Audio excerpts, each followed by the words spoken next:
Hello and welcome back to the CSEA Public Sector Local and Unit Committee Training video series. This presentation is the second in a series of videos created to assist you with preparing for and running the election for officers of your bargaining unit. Before listening to this presentation, you should have listened to the Election Committee Training Introductory video, which gave a broad overview of the entire election process along with starting steps. Again, speaking is Leslie Perrin, Deputy Counsel in the CSEA Legal Department and one of the staff members who supports the statewide election committee. This session will cover the nomination and petitioning process in detail. By this point, you should have selected or created an election schedule and posted the schedule, notice of the election, in other words, your nomination notice, which lists the positions to be filled, as well as the statewide election committee's standing rules and regulations and the notice regarding campaigning. Your nomination period may not begin until at least 15 days after those notices and your schedule have been posted. Okay, so your notices are up. Through those notices, you've advised your membership of the dates of your nomination period, which will last for at least 2 weeks, but not more than 4 weeks. The nomination period is the time during which eligible members interested in holding office either collect signatures on petitions in order to qualify to run, or self-nominate by filling out an application. What determines the process to be followed in your local or unit is its size. If you have 150 or fewer members, your folks will self-nominate by filling out an application. If you have 151 members or more, your folks will need to collect signatures on petitions. Once you've posted notice that an election is going to take place, you may begin to hear from members right away who are interested in running for office, especially your current officers. You should keep in mind that you may not release petitions or applications until the start of the nomination period. Also, once the nomination period has begun, members must be able to contact the election committee to obtain petitions or applications during the entire nomination period. I'm going to discuss the application process for our smaller locals and units first because that process is shorter. Also, most of the requirements overlap with the petitioning process for our larger locals and units.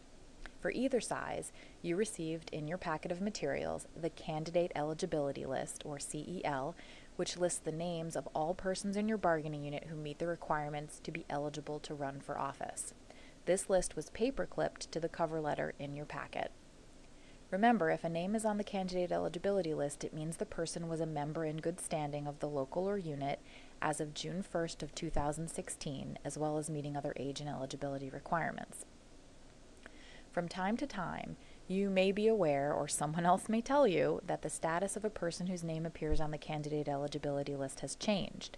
For example, someone may have promoted out of the bargaining unit or had a break in service sometime between the eligibility date of June 1st, 2016 and whenever you're holding your application or petitioning period. If this issue comes up, you should contact the membership department and request that they review the person's eligibility to run for office. You can also always contact us with any questions on this issue. So for locals and units with 150 or fewer members, you'll follow a self-nomination or application process. No petitioning is necessary. Once your notices are posted, stating that the nomination period will begin, you should begin to hear from members interested in running for office. Keep in mind that as with petitioning, you should not release copies of the application to anyone until the first day of your nomination period. Then, applications must remain available throughout the application period until the application deadline on the last day. Folks may run as an individual for a specific office, or they may pull together as a slate to run as a group. The M-1 form is for individuals, and the M-2 form is for slates. As you can see when you look at the forms in your book, for slates, each person running on the slate must sign the form. There are several more slots on the back of the actual M2 form in the booklet. When a member requests an application form, you should check that person's name appears on your candidate eligibility list before you give them the application. If their name does not appear but they believe that it should, you should contact the membership department to ask about the person's status. As the applications are returned to you, you will need to make sure they're filled out by and signed by a member whose name appears on the candidate eligibility list. For slates, every person must be eligible on the slate. We'll discuss slates a little bit later. Applications must be signed and received by you by the deadline set for the close of the application period. Applications received after the deadline cannot be considered. After you have verified the eligibility of all applicants, you must notify them each of whether they have successfully or unsuccessfully qualified as a candidate for office. In some instances, you may receive only one timely eligible applicant for office. In that case, you'll be sending a notice that the applicant has been elected unopposed to that office. Where you have only one person qualify, that person is deemed duly elected. No one will have to vote for them. If you're extremely lucky, and there are unopposed candidates for every office being run in your local or unit, you'll never have to get to the balloting stage of the process. You can simply report the results to your members and to headquarters, and you're finished. That rarely happens, however. If you have any positions for which there are multiple eligible candidates, you will need to move on to balloting. Okay. Now, moving on to the petitioning process for locals and units with 151 members or more. You also received a candidate eligibility list paperclipped to the cover letter in your packet of materials. That list contains the names of all the people in your bargaining unit who are eligible to run for office. If any questions come up about a particular person's eligibility, please contact the membership department. As with the application process for our smaller locals and units, as soon as your notices are up, letting membership know that an election is happening, you may start to hear from folks who are interested in running for office. You can have them fill out petition request forms, but you may not release petitions to them for purposes of collecting signatures until the start of your nomination period. Individuals will fill out Form N-3, both sides of which appear on this slide. Slates will fill out N4, both sides, especially paying attention to the slate consent portion of the form. You must make sure that every candidate has signed. With slates, if there are more positions to be elected than will fit on one N4 form, attach as many forms as necessary to reflect one person for each position within the local or unit. A slate must contain a candidate for each office contained in the applicable approved bylaws. These positions are listed on the top cover letter that you received with your election packet. If a position is not in the bylaws that have been passed by the executive board and approved by the statewide secretary before February 1st of 2017, it is too late to make a change for this current election cycle. Also, in locals that elect additional delegates based on size, committees may pay attention to the fact that no one can appear as a candidate for an officer position and also appear as a candidate for a delegate position on the same slate. For those of you who are new to this process, any officer position, like president, vice president, secretary, treasurer, and any other offices that have been created by bylaws, every officer position is an automatic delegate to the CICA annual delegates meeting, but locals with a large size are entitled to additional delegates based on their membership. Those positions may or may not appear here being duly elected. If they do, and the local or unit is going to elect to fill those positions may or may not appear on a slate. So this issue really only comes up where there are folks who are essentially trying to hedge their bets and make sure that they're at least a delegate by running for an officer position and also wanting to run as a delegate. If someone wants to do that, what they have to do is they may appear on a slate, but they have to also circulate a separate petition to collect enough signatures to qualify to run separately on the ballot for a delegate position. In that instance, the slate should not contain delegates. It should contain only a candidate for each officer position, and then anyone who wants to also petition as a delegate should do that separately. Again, I know that's a little bit confusing. Call us if you have any questions with that particular issue. Okay. Your notices will have let your membership know how, where, when, and from whom they can request petitions before and during the nomination period. As you receive requests, you should verify the eligibility of each requester on your candidate eligibility list. Each member of a slate must be eligible, and you should notify the slate if there's a problem with anyone's eligibility.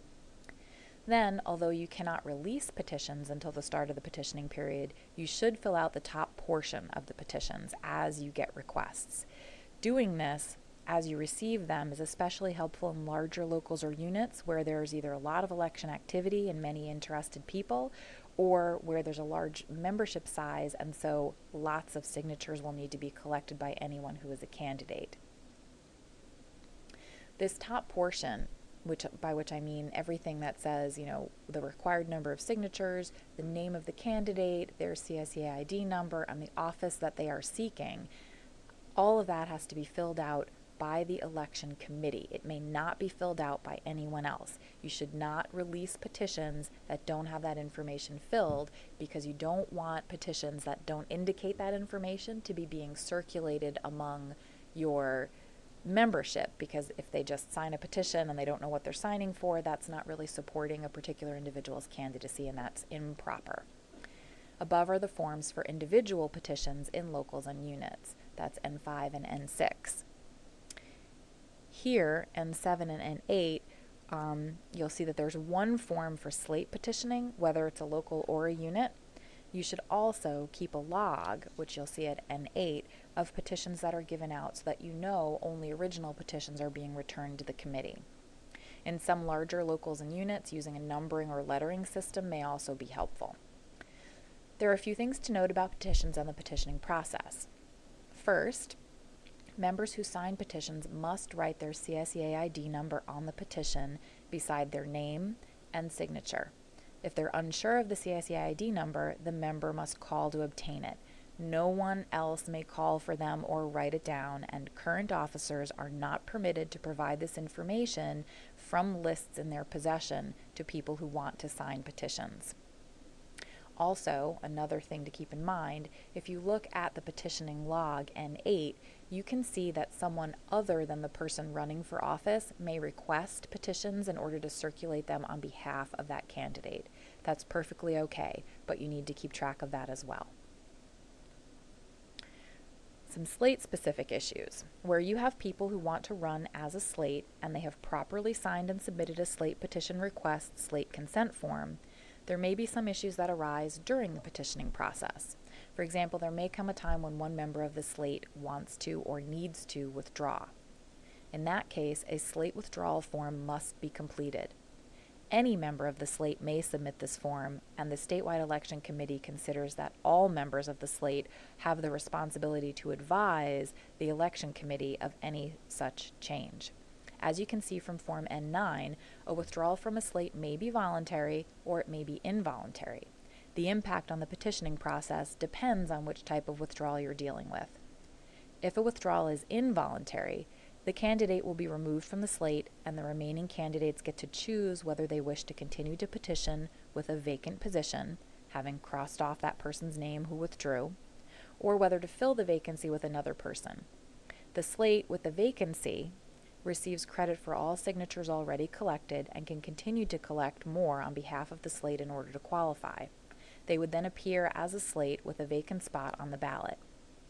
However, if the slate opts to add a running mate to fill and reconfigure the slate, the original nominating petitions must be returned to the election committee, and new petition request forms must be requested and new petitions circulated for the full number of signatures required. When a member of a slate withdraws for any other reason, which is considered a voluntary withdrawal, that person may not appear as a candidate on any other slate. In other words, they can't sort of break up with their one group of friends and then get together with a different group of friends. However, they can seek to run as an individual candidate for an office by petitioning in that manner. The rest of the slate on a slate with a voluntary withdrawal will be given credit for the signatures that have already been collected on slate petitions and may continue to collect more signatures as individual candidates for office. They will then need to be placed on the ballot as individuals if they qualify. Alternatively, the remaining members of the slate may turn in their original petitions, reconfigure their slate by filling the vacancy, and circulate new slate petitions in a timely fashion, collecting the entire number of signatures. How to qualify as a candidate by petitioning. To qualify as a candidate for office, a person must submit original nominating petitions carrying the signatures, CSEA ID numbers, and printed names of at least 5% of the members eligible to sign petitions in their local or unit. Regardless of the size of any local or unit, petitioners must submit at least 10 signatures and never more than 500. The petitions must be returned to the election committee in a timely manner, and the signatures on the petitions must then be validated or verified by the committee. As the election listing notice in your packet states, for locals and units with 151 or more members, the chair of the committee will receive a list in March entitled Members Eligible to Sign Petitions, or sometimes around here we call it the MESP list. This list contains the names of members in the bargaining unit who are eligible to sign petitions.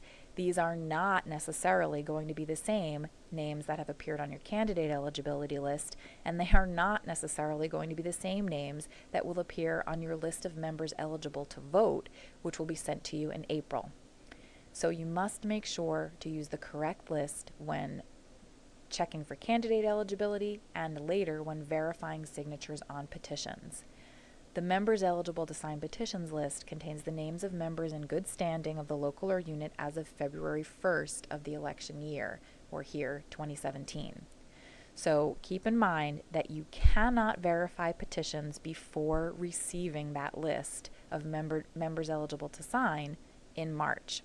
Happens in every cycle that we start to hear from folks that they are in the middle of their petitioning process, they're verifying signatures, and or maybe they've only had one candidate for each office and they think they're done, and we get some results forms.